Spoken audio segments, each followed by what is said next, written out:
This is God's Family Plan 22 of 23. Family Holidays. Hello, everybody. I'm Jim McCotter. Welcome.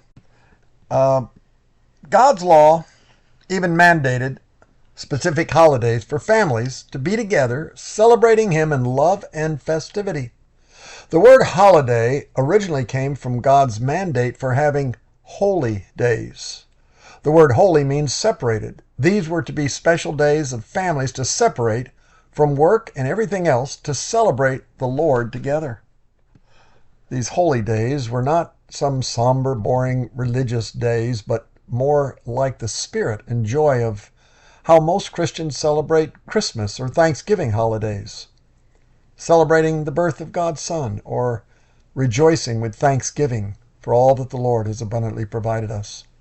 Most people can't imagine the joy of keeping God's law, to have festivals and celebrations with family and friends. Though God's law for family holidays was under the ceremonial law, and therefore not specifically applicable for today, the principle for families today is unavoidable.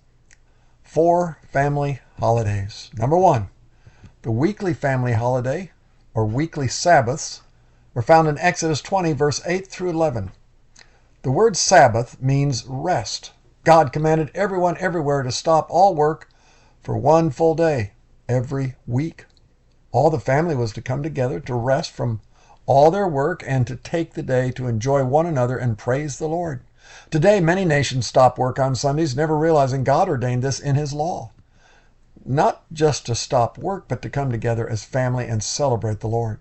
At the time God's law was originally given, no nation in the world had any such thing as a weekly Sabbath rest law. Number 2, the 3 annual family holidays. 3 festivals in Exodus 23, 14 through 17. 3 times a year for about a week, everyone was to stop all work and go on a big trip together to their capital city. Each of these 3 family holidays were for celebrating something different. Number 1, the festival of Passover, for God giving them their miraculous deliverance from the bondage of slavery under Egypt's godless rulers, and now freedom under God's law. This celebration was every spring right before the planting season. Number 2, festival of first harvest, to celebrate God always giving them successful early harvest.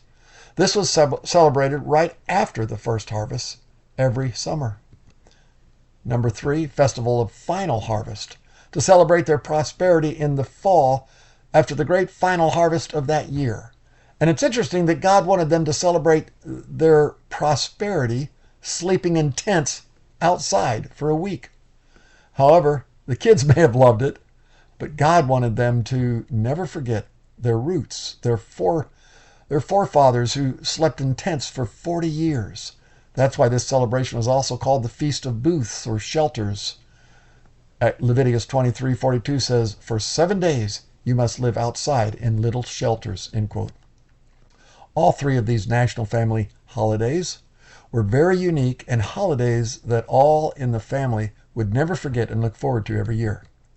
And then there was number 3, the 7-year family holiday, or 7-year Sabbath, found in Leviticus 25. Every 7th year, God commanded that all families take the entire 7th year off and not work the whole year. What an amazing and extended family holiday! This is where professors got the word and idea for taking a year-long sabbatical to travel and learn. God wanted that for all families, though it may not be practical living in a non-Christian nation that's not under God's law. But nonetheless, this is what God had in His law. But living in a nation under God and His law, Leviticus 25, 20 through 22 says, quote, "You might ask, what will we eat during the 7th year, since we are not allowed to plant or harvest crops that year? Be assured that I will send my blessing for you in the 6th year, so the Lord will produce a crop large enough for 3 years. When you plant your fields in the 8th year, you will still be eating from the large crop of the 6th year. In fact, you will still be eating from that large crop when the new crop is harvested in the 9th year." End quote. Moreover, This continued to replenish the ground nutrients, making their land always fertile.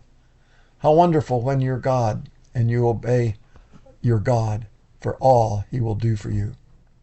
Most people mistakenly think a nation under God's law would be a very oppressive and a life of bondage, but just the opposite is true. God is not a slave driver. He's a slave deliverer. God is a liberator. The Apostle John wrote in 1 John 5:3, his commandments are not burdensome, end quote.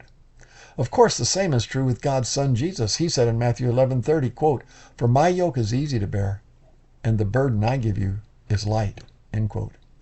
In addition to the start of the 7-year family holiday, every 7 years, all financial debt is to be canceled 100%. So just before your year-long sabbatical holiday, God's law eliminates all your debt.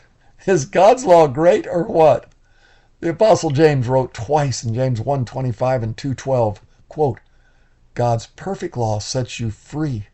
And again, God's law sets you free, end quote. Number 4, the 50-year family holiday, 50-year jubilee, found in Leviticus 20:25. In addition to all the above festivals and holidays, God mandated a generational 50-year jubilee. Everyone is to take the full year off and do no work and celebrate the 50-year jubilee. God is indeed a God of joy and celebration. This was a once-in-a-lifetime generational celebration. Again, God promised to triple their crops, all debt to be canceled, not to work, go celebrate that year. But on the 50-year of jubilee, there was also one other law to be obeyed. If any family lost any of their land to any creditors or had to sell it for any reason, all such land was to be returned to the original family owner. Under God's national plan, every family was given a large plot of land from which they could make a good living. Thus, this law demonstrated God's intentional family plan for all families to live close together. It kept families with their married sons living close together for 2 reasons. Number 1, they could not remain on any other land that belonged to someone else. Number 2, the only land available for them to live on now was their original family's land. It is God's family plan for families to live near each other, to help support each other. 1 Chronicles 8:32 wrote, quote, all their families lived near each other, end quote. God's family plan is for families to remain close to each other, to build together their family dynasty, to obey God's moral law, and to celebrate a lot together.